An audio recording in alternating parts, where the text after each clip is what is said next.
Yeah, all good, all good. Just going for a nice, peaceful late arvo walk here. It's another hot one today, and yeah, I was just going for a walk and doing a bit of reflecting. I had a convo recently about what it was like travelling solo in the mid '90s, and I reflected back to my own experience in '95. Travelling across to Europe, for me, it was a really different experience, sort of travelling solo. Cutting a long story short, yeah, I would say it was a completely different experience. It's sort of hard to imagine how things have changed technologically. I mean, back then there were no smartphones. There wasn't any internet. Well, I think the internet was sort of coming out. I mean, when I was in America in '97 doing some coaching out there, there was like you could email was sort of starting to be a thing, but I didn't have any use. I didn't have any sort of email access myself, not at least at that point. But going back to sort of '95, yeah, it was like interesting time because you had like there's no instant communication. You had all I had for entertainment was a Walkman. I remember those Walkmans, and you put the cassette in and a few tunes, and you had paper directions, so literally you're trying to find your way around using paper directions and other stuff like that. And you had to be assertive. There were public phones, but if you put any coins in the public phones, back when there was coins, it'd go down fast. So if you called back home, you'd have to sort of call collect if you wanted like an extended convo. But yeah, I mean, then the cards started coming out, those sort of phone cards, but they weren't even a thing then as well. So I suppose you had to come out of your comfort zone and speak to people that you didn't know, like strangers, so to speak, for directions, just convos, and you're staying at a youth hostel, or you wanted a kickabout in a park, and you just go on and have a kickabout in football. And for me, I tied the experience in with sort of trialing for different football clubs as well. So I kind of trialed football, different football clubs in Italy. I went out and trialled in Romania, in the UK, in England as well. And alongside that, I was sort of, you had to make ends meet. So I was doing sort of like, some work where I could find it as well, whatever work you could find, factory work, whatever was available to make ends meet, until eventually I got involved in sort of some part-time football coaching for extra money as well. But it's another story for another day.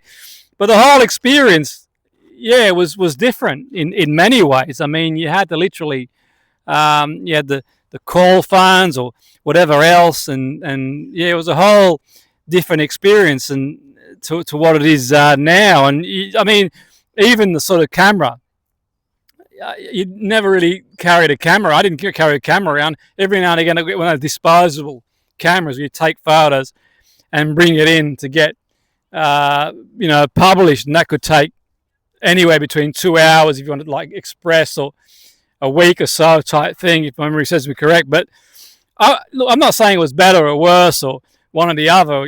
Certainly these days it's a lot more convenient in the sense that you can find stuff out on the internet where you're going, what to do, and different sort of like technology can be quite useful to navigate your way around, even to sort of get train tickets, coach tickets, plane tickets. You can do it all online, but back then you had to sort of go into the travel agent and that sort of stuff as well. So I suppose what it did do for me is it kind of got me out of the comfort zone.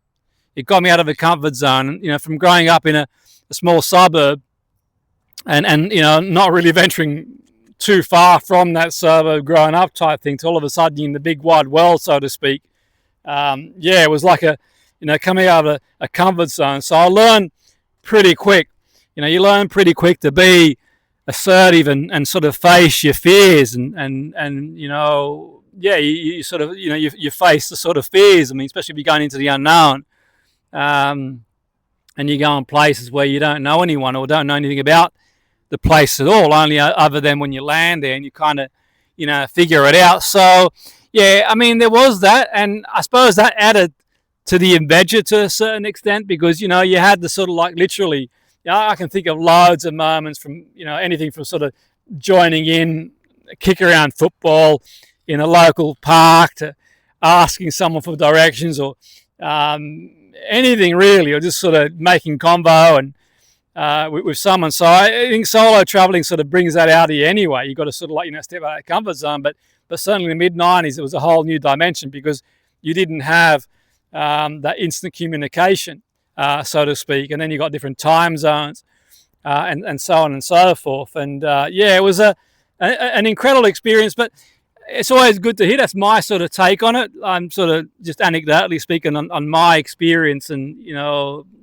cutting a long story short, there is some nostalgia there.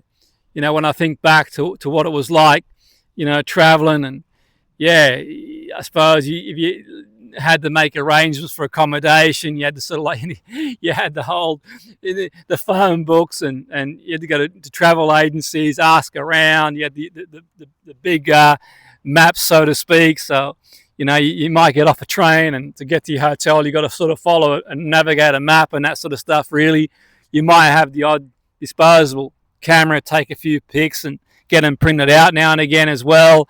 So it was a quite unique experience, and you might be staying in a hotel, a youth hostel, and you go out and you start chatting to people, and you meet people from all around the world, and you get different perspectives. You meet people from every corner of the globe, and so there is that. Obviously, it could be quite challenging at times to a certain extent, but I suppose if that's all you knew, that's all you knew. And I mean, I'm not saying it's anything sort of special. I'm not sort of trying to paint it out to be like I did something out of the extraordinary, because loads of people did it as well. I'm just sort of saying from recent convo, just brought back some nostalgia and sort of memories of what it was like to sort of travel back in the day before the sort of technology would sort of change things. And it's hard to imagine.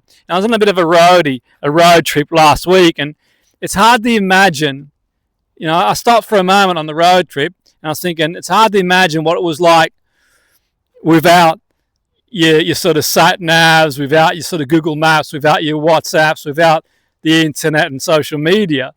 It's almost like it's even hard to imagine what it would have been like, and the way it would have been like, particularly sort of traveling from a solo perspective. But certainly for me, it was a great experience, and I wouldn't trade it for anything. You met so many incredible people, and so many sort of stories, and you really, I suppose the big difference as well, it's almost like you kind of immersed in the experience. It's almost like you're completely immersed in the experience because you're in that experience as well. And like I said, I'm not sort of saying it's any better or worse, and it's just a different experience, so to speak. But that's my take on it. Always great to hear other people's take on it as well.